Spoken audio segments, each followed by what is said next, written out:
بسم الله الرحمن الرحيم.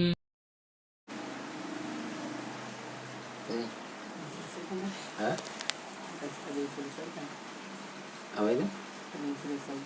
Maksudnya? Oh, selesai. Jawaban. Baik.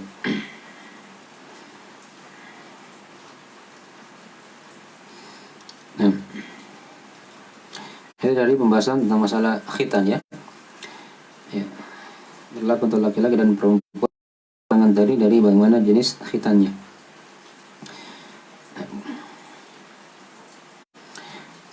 Masalah khitan ini, kalau tadi istihdad itu mencukur bulu kemaluan itu punya sunnah. Nanti akan diterangkan sebentar.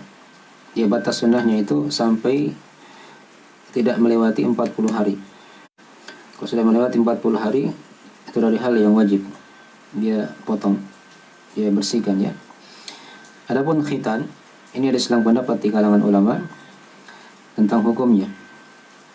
Ya, ada 3 pendapat ya secara umum dalam masalah ini.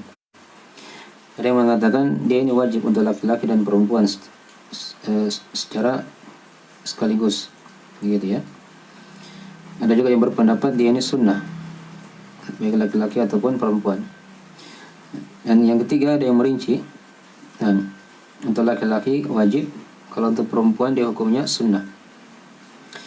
Tapi ini dari pendapat mayoritas ulama yang diterangkan oleh Ibnu Qudamah rahimahullah taala.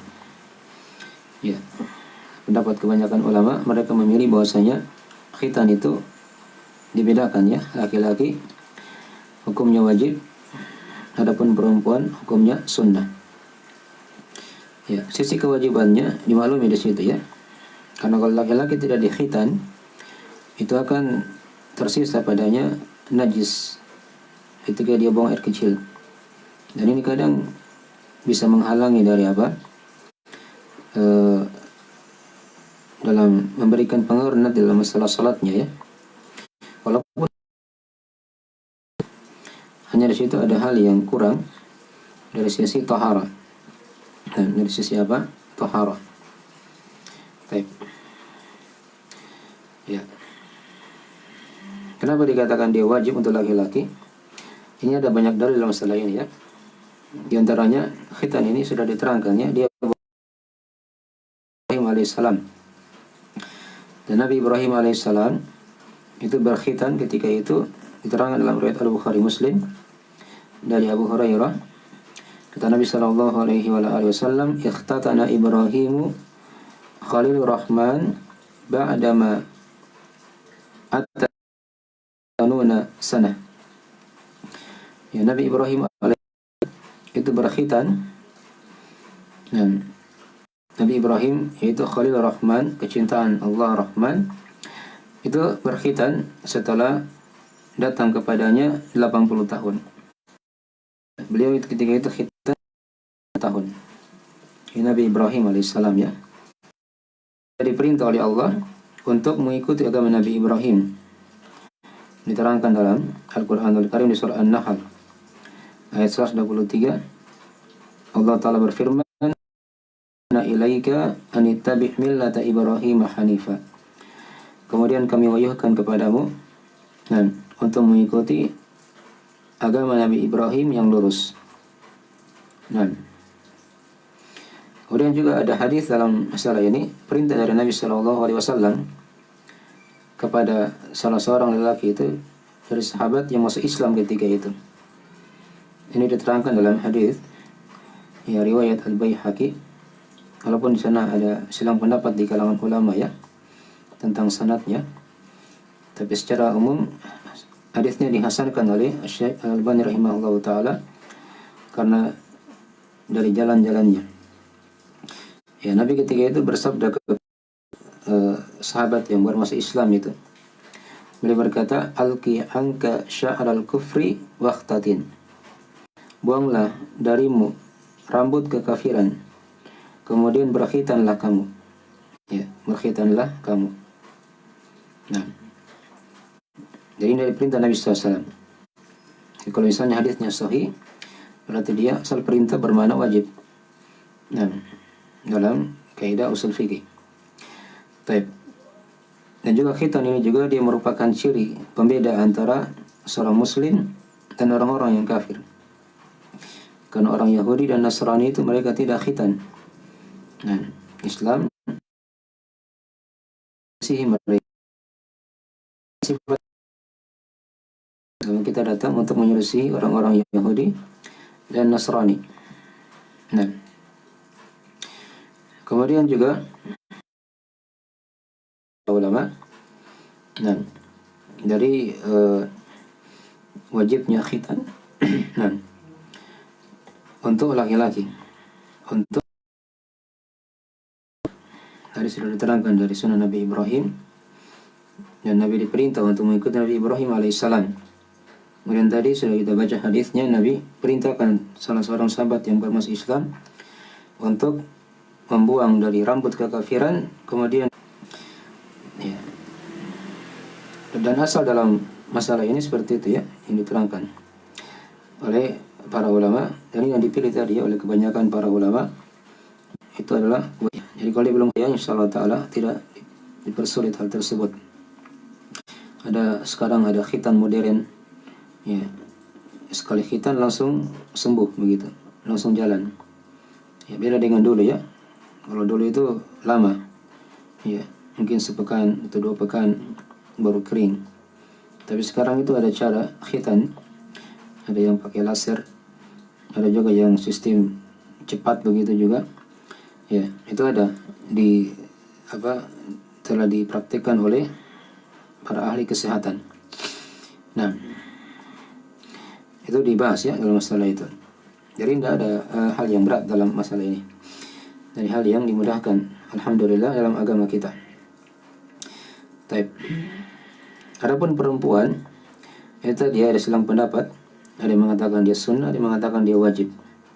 Tapi kalau tadi kita melihat pendapat kebanyakan ulama, maksudnya khitan itu untuk perempuan hukumnya sunnah. Hukumnya apa? Sunnah. Karena hadis-hadis yang menerangkan tentang wajibnya khitan itu, kata para ulama, ada selang pendapat di situ. Ya.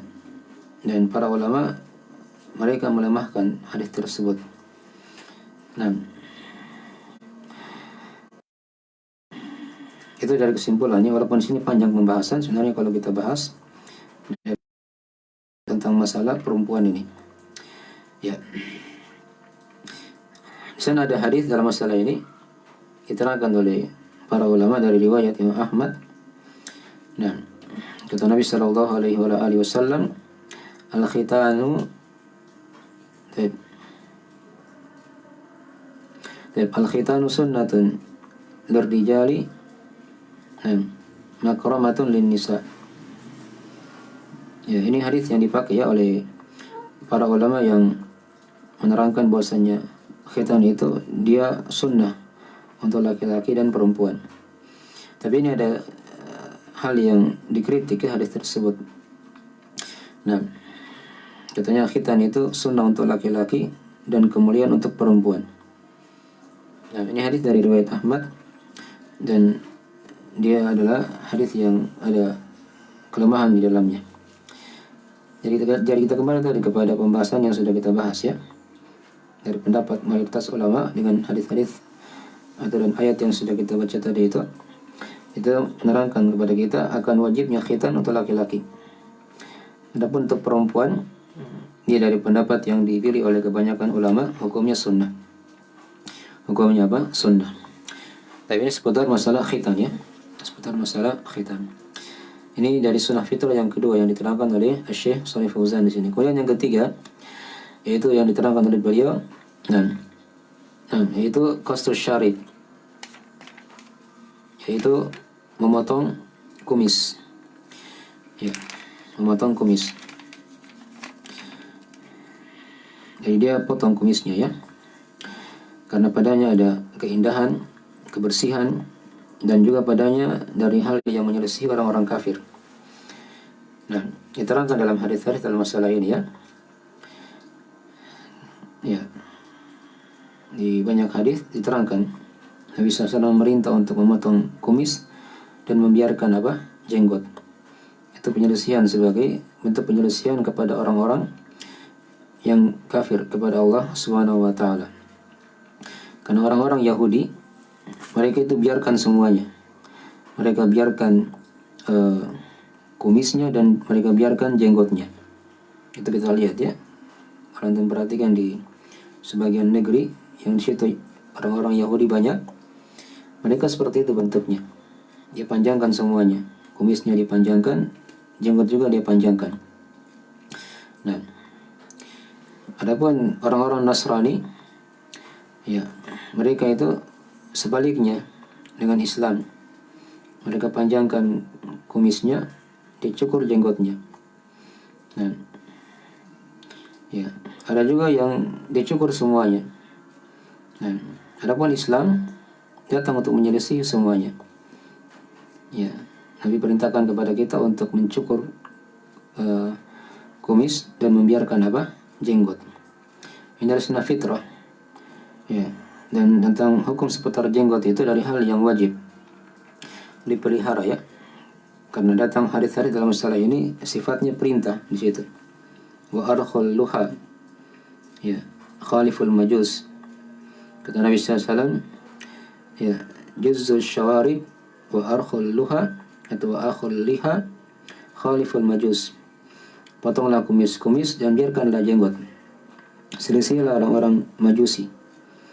Karena orang Majusi itu baliknya begitu.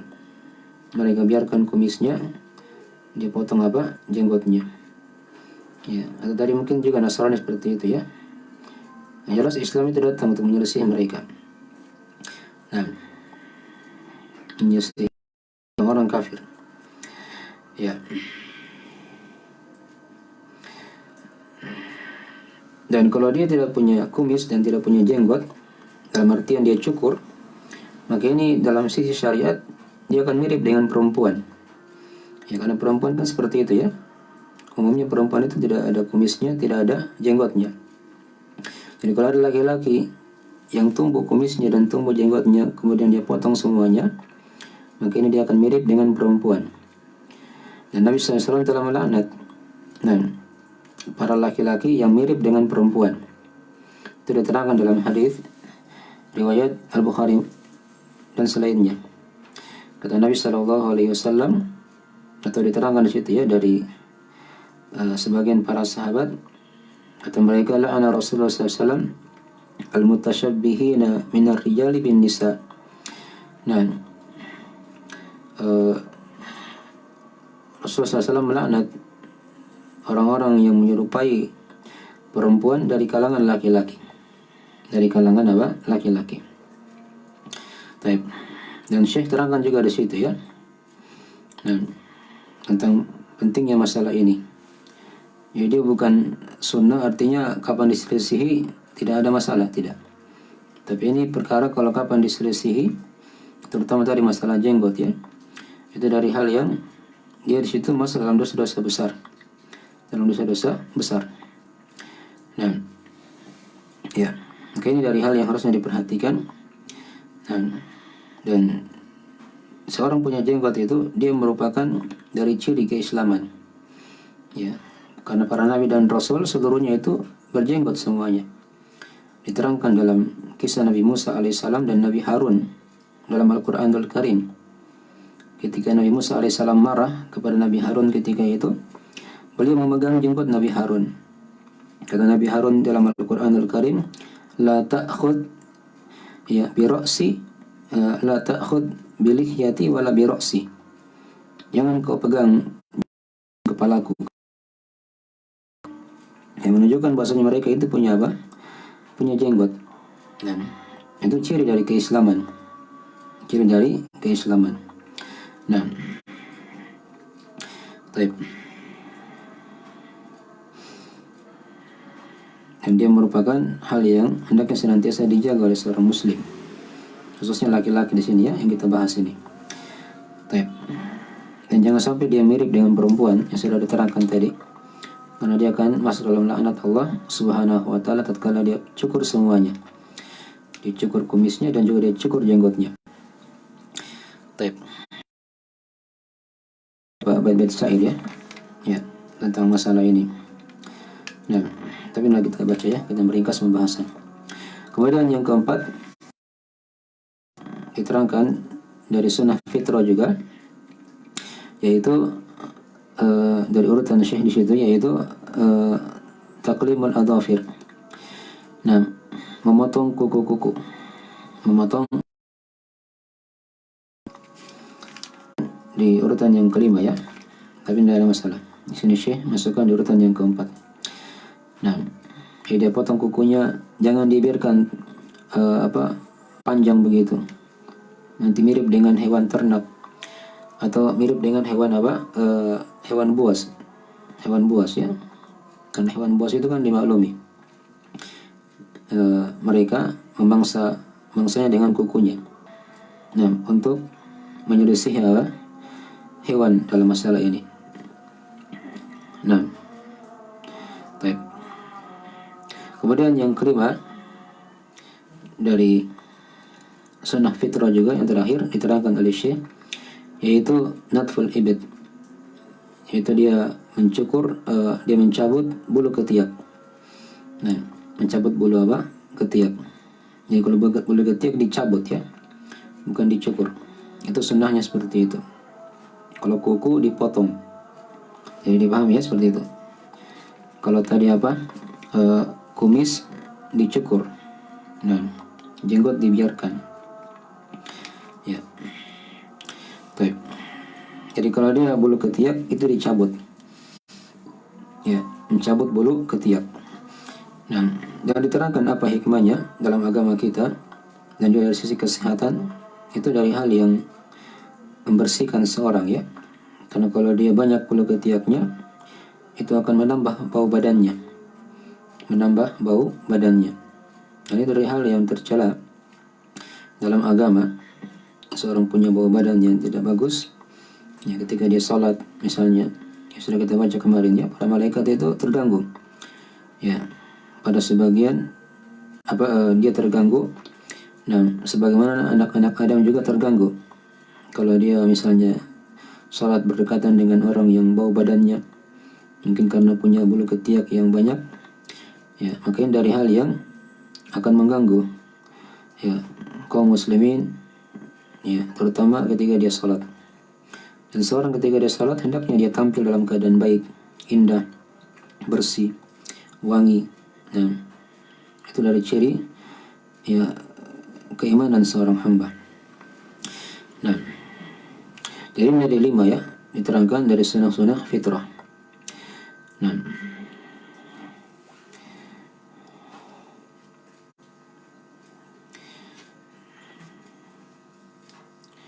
tapi sekarang tadi yang pertama dia mencukur bulu kemaluan. Kemudian yang kedua dari urutan Syekh yang diterangkan tadi ya, al-khitan.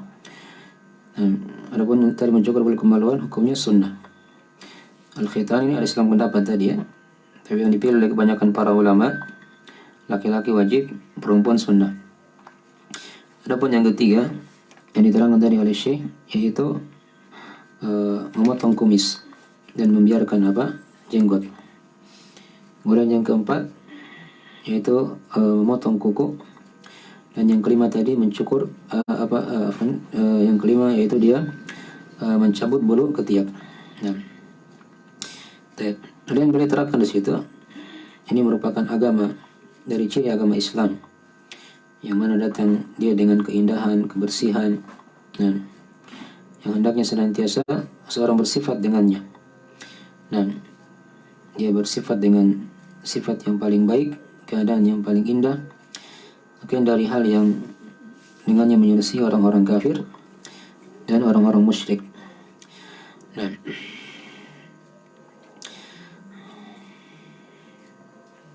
ini dimasukkan oleh para ulama dari pembahasan masalah taharah ya, karena kaitannya tadi sudah jelas ya, telah diterangkan dalam perkara itu.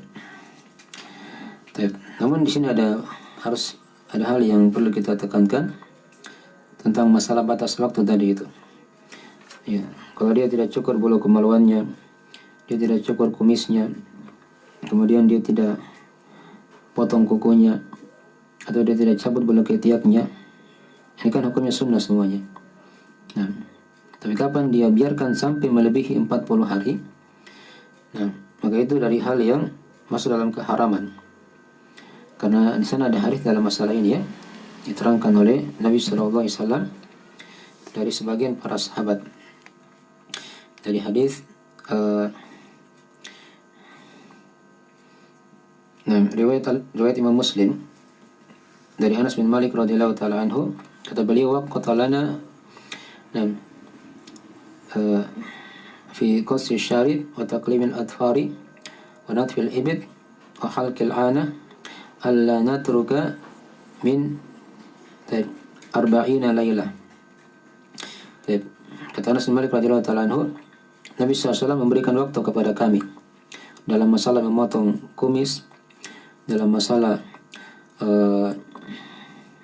memotong kuku, dalam masalah mencabut bulu ketiak, dan dalam masalah mencukur bulu kemaluan, agar kami tidak membiarkan sampai 40 hari. Ya, artinya kalau sudah lebih 40 hari, itu hukumnya wajib untuk dipotong. Ya, kukunya wajib untuk dipotong. Kumisnya juga wajib untuk dipotong. Bulu ketiak juga wajib untuk dicabut. Dan juga bulu kemaluannya juga wajib untuk dicukur. Itu kalau sudah melebihi 40 hari. Nah, adapun di daripada itu dari sunnah. Nah, dipahami ya. Ini selain khitan ya. Karena tadi Anas bin Malik hanya menerangkan 4 perkara di situ. Ya. Tidak beliau terangkan masalah khitan, karena khitan tadi sudah diterangkan. Ya. Ada hal yang wajib untuk laki-laki, untuk perempuan dari hal yang disunahkan. Dan dia tidak berkaitan dengan masalah waktu 40 hari kalau khitan. Yang tadi itu yang berkaitan dengan masalah waktu tadi hanya 4, yaitu memotong kumis dan mencabut bulu ketiak, memotong kumis, memotong kuku, mencabut bulu ketiak, dan yang keempat tadi mencukur bulu kemaluan. Ini yang berkaitan dengan waktu tadi itu. Ya. Jadi kalau dia melewati 40 hari, maka dia dari hal yang wajib untuk dipotong, dibersihkan. Baik. Jadi ini sebagian perkara-perkara yang dibahas oleh para ulama dalam masalah sunnah-sunnah fitrah. Baik. Selesai sudah ya pembahasan masalah ini. Insyaallah berikutnya kita akan masuk pembahasan masalah wudhu. Nah, ini beliau akan terangkan oleh Syekh dalam beberapa bab. Baik, agak panjang pembahasannya, kita akan gaji insyaallah taala di pertemuan berikutnya. Ada yang ditanyakan di situ di Facebook?